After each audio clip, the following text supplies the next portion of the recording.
welcome to my corner of Ireland. I've spent most of my life close to this spot here that you're seeing, and I still get a huge amount of pleasure from my daily walks up the hill. This particular spot is the hill very near my home, and right at the top it is actually a hill fort. But strangely, most people don't even know it's a hill fort, and it's often only if you look at it from an aerial photograph that it becomes obvious what it is. You can probably see popping in out of the photographs as well my dog Lizzie.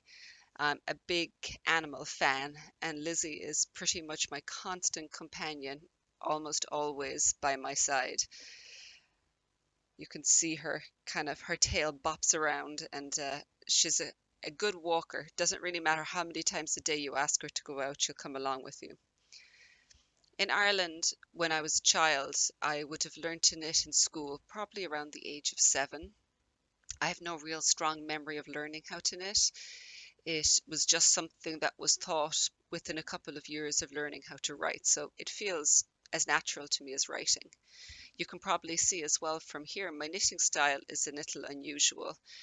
I hold my yarn in my right hand, which is how we would have all learned here, but in order to speed up the knitting process, I flick my right finger and I let my left hand do most of the work.